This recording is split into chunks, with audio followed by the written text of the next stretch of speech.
What is going on, everybody? Welcome back to Pub Sports Radio. It's the Sharp Action Report, UFC 291, pay-per-view fight week, and that means we've got one special guest in the house here today. My guy, Andrew from Superbook Sports. Andrew, how you doing today?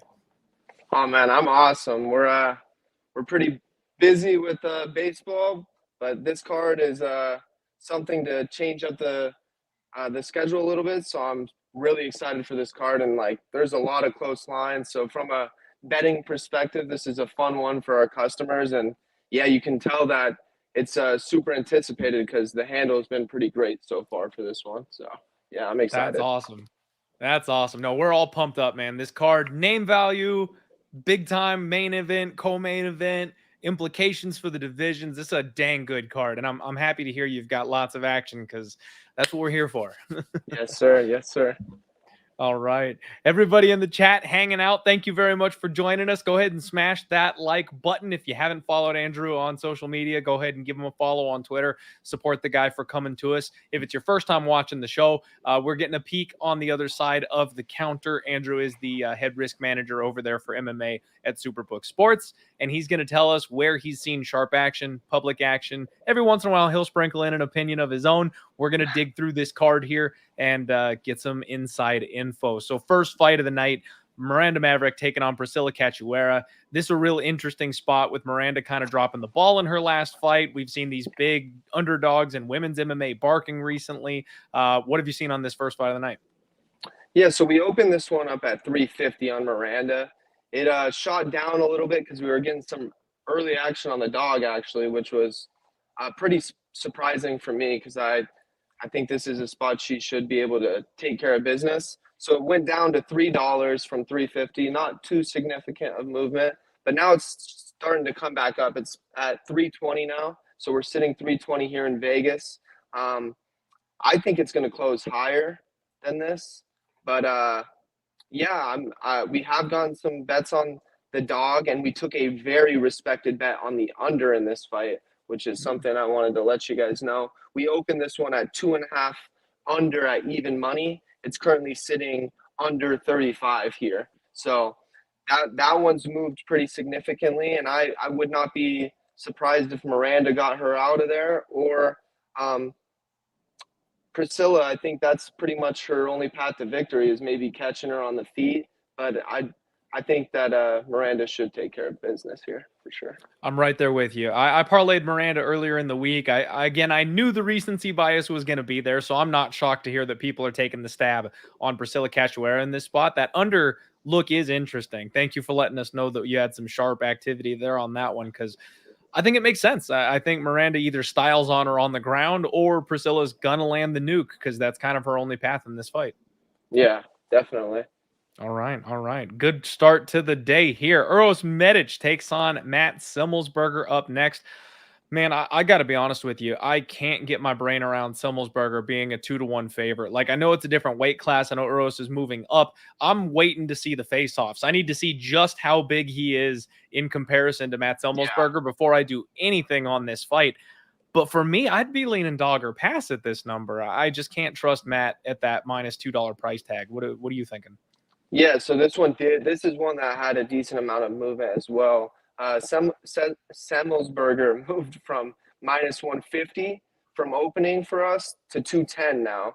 So we did have some respected action early. I wouldn't say it was necessarily sharp action that I would tell you guys that I'm in on or anything, but it did move the line pretty significantly. We did start getting some money back on the dog at this point, but yeah, it hasn't moved too much. My personal opinion is I do think the dog has a good chance here, but Matthew is somebody I have not been able to handicap the best.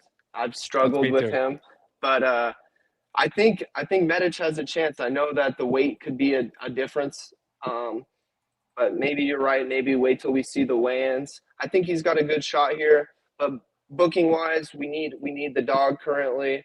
But we're starting to get some buyback on the dog at this price. All right, little bit of tug of war. Nothing too much to report as far as super sharp or respected goes there. Next up, a fight that has me all kinds of twisted up. Venezia Salvador taking on CJ Vergara. I am going to do my undefeated post weigh-in show after the ceremonial weigh-ins tonight, folks, but I do want to let you all know as soon as humanly possible. We beat the line move on Venezia Salvador earlier in the week.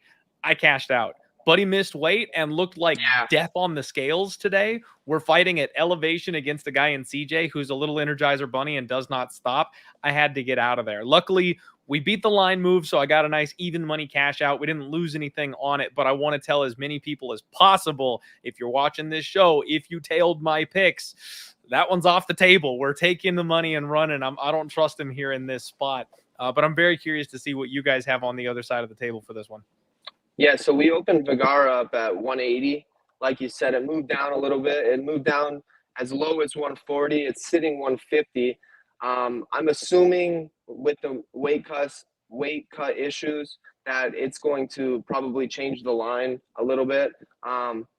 We haven't seen too much movement yet after the weight cuts, but there's still plenty of time. And I would agree with you, and that is something I believe that we are probably going to inch back up. Nothing too respected on the fight. There was some action on the dog, and that's what moved it down for us here. But yeah, with the weight cut, I think like you said, it's probably smart to probably adjust the line off that a little bit because he did not look good on the scale. So. He looked terrible. And it's not like one that I can even, tinfoil hat it and be like, oh, he's just, he's cheating. He's going to have the extra size. He's going to punch harder. Like, no, he looked like death. He looked awful. So I don't like that spot at all anymore. The next fight on the docket here, Darius Flowers, short notice fill in here for Jake Matthews. Interesting that this line has come down just a little bit. Kind of makes sense to me. Jake Matthews has been a guy that the market, as well as myself, everybody's had kind of a hard time figuring out exactly where he belongs. Should be a big favorite in this spot just based off experience alone. But Flowers looks like he's got some nasty low-key power there. So curious to see if any of that move on your side has been respectable or not.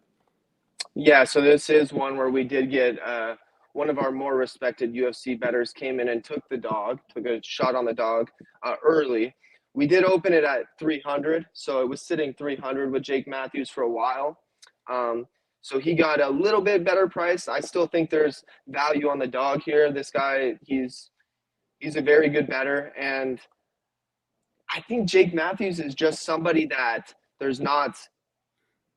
He's a tough guy to get right as well. I've struggled with him as well. He knocked out Fiallo, right, and then he came back to a spot where I thought he was probably going to take care of business and then kind of flopped. But with this guy that he's fighting, there's not too much knowledge unless you're following the other places being fought. But yeah, I think this is a good spot to take a shot on the dog. We're currently sitting 250 on Matthews, and we're still getting a lot of favorite money on this card with these big favorites. But I could see this one being one that's a parlay buster, and I think for myself, I will bet on the dog in this one. Okay, so we've got a very respectable bettor there on the dog. Andrew's probably going to be tailing some of that action. Definitely could be a parlay buster spot. Jake Matthews is another guy that I just don't like in the minus 200 and above range. Claudio Ribario up next takes on Roman Hoppilov. We've got a much more competitive line here on this one, at least by a little bit. Hoppilov seems to be coming down a tad, about minus 190, minus 200 out there. The dog Claudio plus 160-ish. And I've seen a lot of hot takes on this one, man. I don't have any action myself, so I'm very curious to hear what you've got over there. Yeah, so Hoppilov opened a little bit bigger of a favorite. We opened him up at 240. We did get one of our respected bettors on the dog here as well, who's doing pretty well in MMA. And the price has been coming down. Even after he got that price, a better price, there's been more and more action on the dog. So this one has been inching down, which is definitely interesting to me for sure. I'm wondering to see how far it's going to inch down before we get a respected bet on the favorite, because I don't think he's a slouch, and I think he definitely should be the favorite. So I'm wondering how much lower it's going to be before we start seeing some of that buyback on that other side. Because right now it's interesting that we've been seeing so many bets on the dog. I'm right there with you, man. I am right there with you. I think the favorite is favored for a reason. I think rightfully so. It's just a matter of price. And as long as this thing keeps dipping, I'm watching it very closely. If we get all the way down, and I don't know if we're gonna get that far, but if we get into like the minus 160 range or something where I can play it straight, I will absolutely buy back the other way on Roman Yeah, Hoppilov if I get the chance. we're not too far off. We're at 190 here. I know it's still 30 more cents, but anything's possible. We'll see how this thing continues to be bad. All right, let's see what happens. Can't wait. Next up, Gabriel Bonfim taking on Trevin Giles. Weird fight here. You know, the last Bonfim bro just kind of dropped the ball, and everyone seems to be a little nervous about this one because of it. Trevin Giles, a guy that I've been known for fading basically ever since he got to the UFC. I like the favorite here, man, and I can't wait to hear if you've got people nibbling the dog or if this is just the probably the parlay spot of the week, I would assume. Yeah, definitely. This one moved from 280 up to 350 on Bonfim. We actually had some very large wagers on this fight on the favorite. So Okay. there's some people that have been comfortable laying the favorite, along with, like you said, all those parlays when it's somebody who's sitting at 350. But some of those guys with a bigger bankroll, they came in and they hit the favorite here. And to be honest, there hasn't been much buyback on the dog in this spot, which doesn't really surprise me. But that also means that I would not be shocked if this line uh, ends up at $4 or higher. Like, I would not be surprised if by the time this fight comes around tomorrow, with all the action on the favorite and the parlays, that this thing doesn't get stretched out a little bit more than it already is. Yeah. I'm already on the favorite myself, man. That's the other leg of my Miranda Maverick parlay, so I like Bonfim. Hopefully this one's not the parlay buster this week. We'll see. I just got to hold my nose and see what happens. Yeah. Big tug of war here in this next spot, man. Kevin Holland, Michael Chiesa. Seems like the public versus sharp split for the week. You know, all the people who think they know what they're talking about are lining up on Chiesa, and all the fan favorite public bettors are all on Holland. And I'm torn. I don't have a bet on this one. I kind of came in early in the week thinking I would be on the Chiesa side, but the longer we go through the week, I kind of favor the activity and the the health and the recent form of somebody like Holland over a guy who's coming off of an injury layoff and has a known admitted back problem that's going to require surgery to fix. Like, you don't like hearing that. So I lean Holland, but no action for me yet on this one. Yeah, that's definitely how I'm feeling about the fight as well. The way it's being booked, this one is really one that has not had a lot of movement at all. So I mean, this probably would be the line that I'd say we put up, and it's been like the best line because there's been action both ways, and the line really hasn't moved. We opened it at 150. It's sitting 150. I think I would definitely lean Holland because you can't be sure how bought in Chiesa is anymore with all the other stuff he's doing outside the octagon. So, I mean, I definitely think Holland should be the favorite, but like I said, there's been action on both sides, and like you said, it's kind of been a tug of war. So this is a good one for the book. We like where we sit on this one, but you did skip one of the fights that is an actual tug of war in the back because we knew you're all in over this guy, Derek Lewis. I cannot believe I missed that fight. Good call. Good call out, man. Nice catch. Yes. You know what? Until today, I may be the only person betting on Derek Lewis, man. I'm ready for you to tell me that it's been one-way action, one-way steam, because this line went from De Lima being what, plus 105 off market, offshore. He's an over 220 favorite at this point. Like, I'm the only one saying Derek Lewis has a shot in this fight. So hit me with it. Let me know that all the sharps have lined up on the other side of me. I don't even care this week.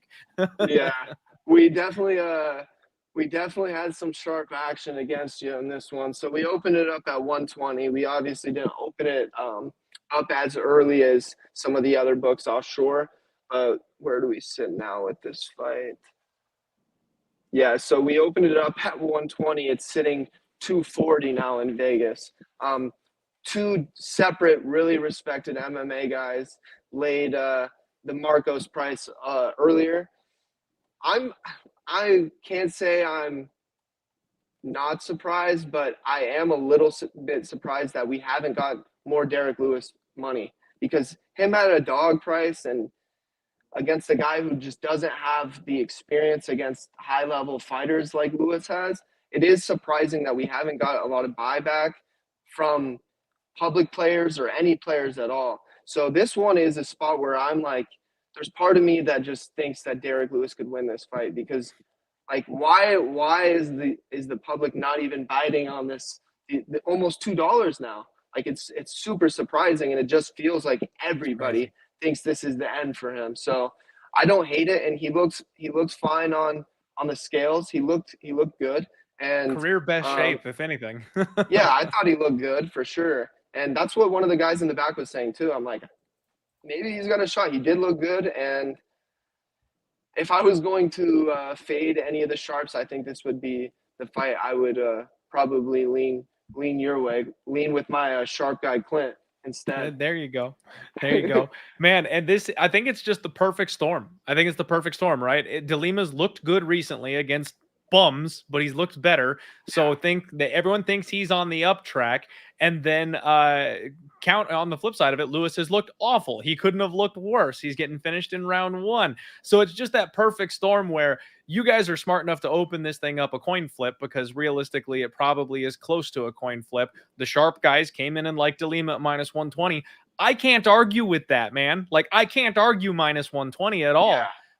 But it's the minus 250 I have a problem with. You know what I mean? Like, Lewis absolutely can still come out and do the dang thing. He's facing a smaller man, someone who I don't think he's going to be at all intimidated by. And actually, you know, mentally speaking, for someone like Lewis, I think that's a big, big factor, right? Like, if you're staring down Tai Tuivasa, Sergey Pavlovich, like those guys, you got to worry about what's coming at you. He's not worried about this dude. People act like De Lima. Okay. I got to save my rant for the other show, but obviously, the sharp action is on the other side. I don't care. It's Lewis. No, baby. but Black Beast is back. You got to feel decent that there hasn't. I mean, from our perspective, you should feel decent about your handicapping in general. But there hasn't been a lot of buyback on Derek Lewis. So like that, just from what I'm looking at, that makes me nervous if you were going to bet Marcos. Certainly at this price, like if you're willing to lay Marcos at this price, good on you. And if we lose, we lose. And I think that is what it is. I think Derek Lewis should not be this price, but maybe it's the end for him. So we'll see. But that's where we're at here. And until we get some buyback on Lewis, maybe the price will come back down a little bit, but there hasn't been that thus far. I need Lewis to pull a Robbie Lawler here, man. Right off into the damn sunset. Big ol' uppercut, knockout, call it a day. Let's go. A minute in, yep. Oh, that would be glorious. All right, everybody, we are talking with my guy Andrew from Superbook Sports. Do me a favor and hit the like button. We've already got 150 live viewers here talking the sharp action for UFC 291. Let's get back on track. I accidentally skipped the best fight on the board, so we got to get right here. Bobby Green and Tony Ferguson, another spot where I've decided to go ahead and stand against the market here, man. It is almost identical to the last fight, where we're talking about a guy who's just never gotten there. He's an age-appropriate opponent, but they think that Tony is a dead man walking. So he's a massive underdog in this spot. And again, laying the early prices, I get it. I'm not going to argue with Bobby Green minus 150, minus 170, minus 180. What I have an issue with is Bobby minus 400. Yeah, definitely. So this is one we obviously don't open up as early as some of those offshore books. For the bigger fights, we do. This is obviously still a big fight, but we didn't open this one as early. We had it at 250. It's sitting 440 now.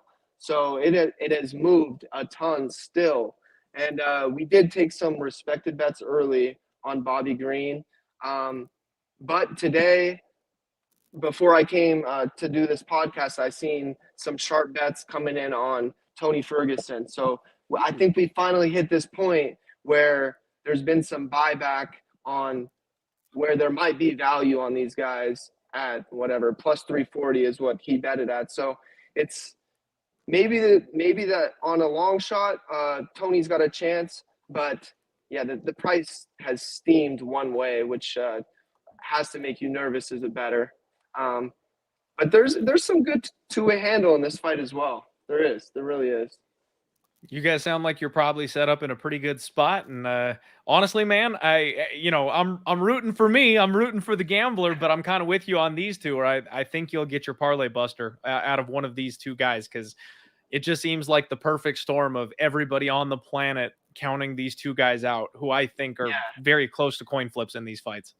And I didn't say it about the Derek Lewis fight, but the same guy who bet Tony Ferguson did the same thing with Derek Lewis. I think the price just got so out of hand that he is willing to live with these plus money shots. So I don't hate it, and I'm hoping to see the price come down a little bit, and I think the price will come down a little bit on both of those two.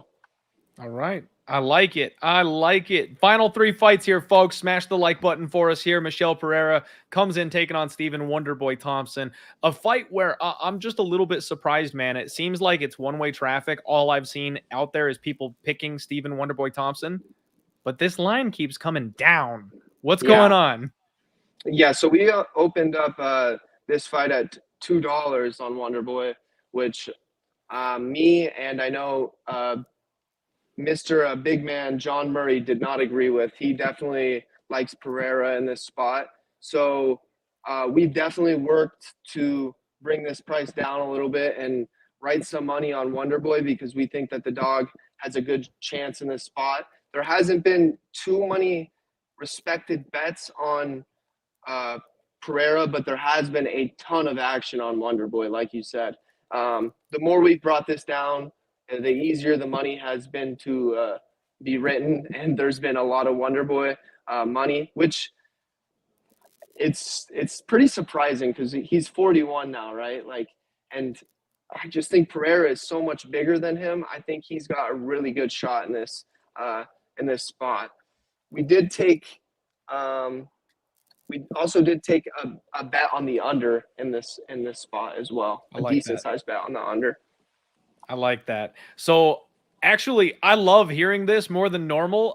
It's rare we get the old John Murray pull here, rather than a sharp better or a sharp action. But folks, in case you didn't pick that up, so John Murray is like the head guy over there at Superbook Sports, and he's a very big MMA fan. He's a very sharp MMA guy himself.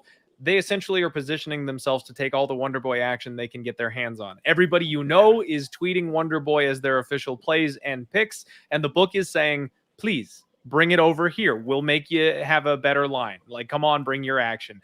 Reverse line movement, folks. Big tell, in my opinion. Very terrifying if you have a Wonderboy ticket. Just last night, I locked myself in a play on Michelle Pereira. So I'm right there with you guys. I love hearing that's the side that you like. And I actually did play Pereira by knockout at plus 550 as well. So I love that you got sharp action on the under in this spot. Yeah, we haven't even really talked about it with the elevation. I mean, the totals are super interesting this week, right? They are. Because we just don't know how all these guys will acclimate to the elevation. So there has been a lot of handle on these totals. I wouldn't say a ton of respected action on the totals, but there's been a ton of action, because I think everyone who's doing their own handicapping is kind of figuring that certain fights might go not go the distance, you know. And I also wanted to mention that my guy Murray is actually on his way over to Utah to go watch the fights, and somebody else is doing a podcast with you, and of course doesn't get an invite. I'm still waiting. I've been here almost 4 years waiting to go to a fight with the guy. Like, I'm really looking forward to that day, but yeah, we'll see when that happens.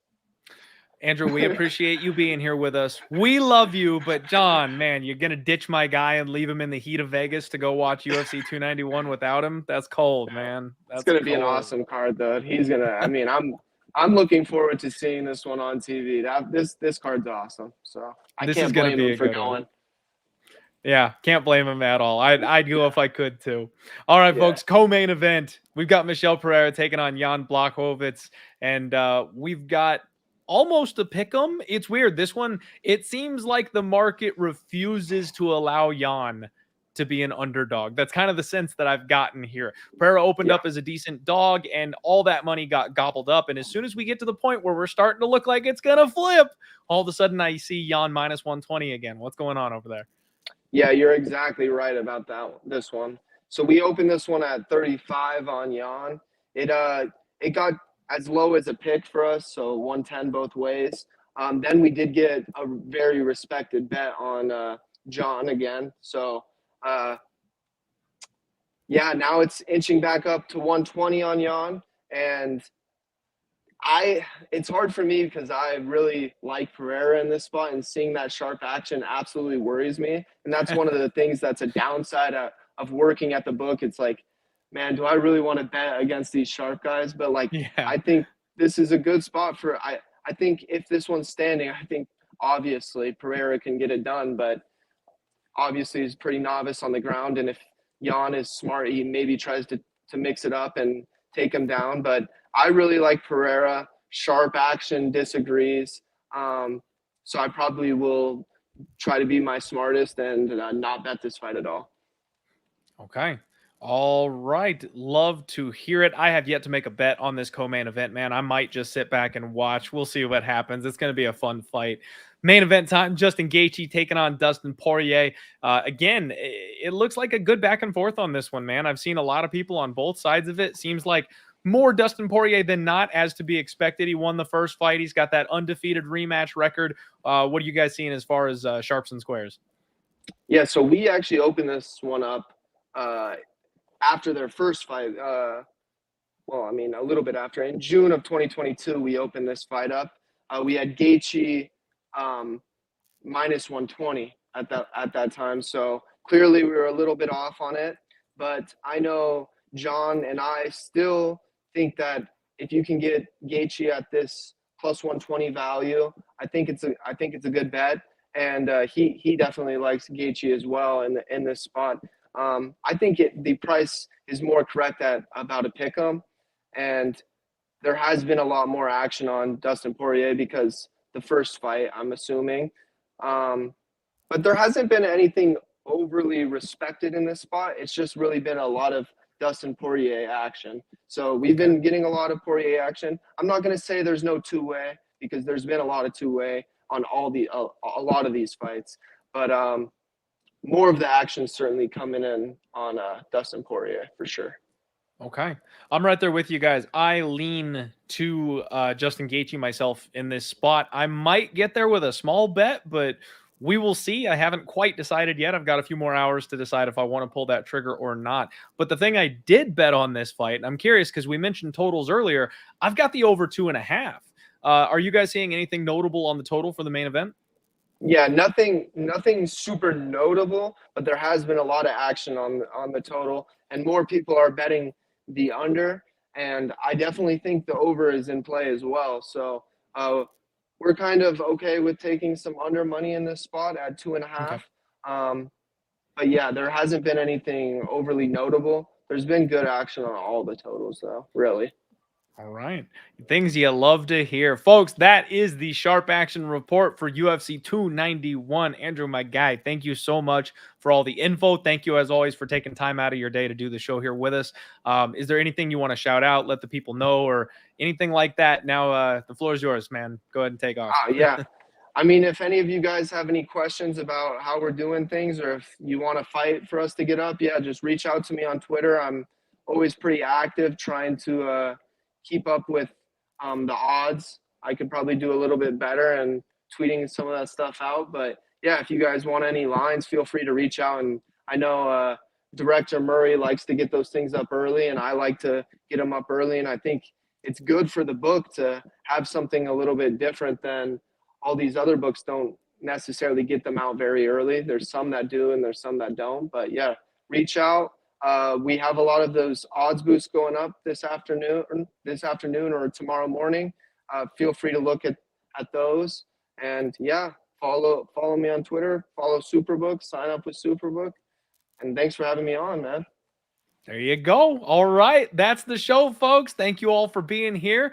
We are going to be back this evening after the ceremonial weigh-ins for the Undefeated post weigh-in show. So that's going to be in 5-ish hours, something like that. So I'll get that queued up and ready to go. And of course, next big pay-per-view, we will have our guy Andrew right back here, and maybe he'll make a special appearance for a sharp action report for one of the interesting, in-betweener type of cards one of these days. But thank you all for supporting. Hit the like button on your way out. We'll talk to you soon. Let's roll.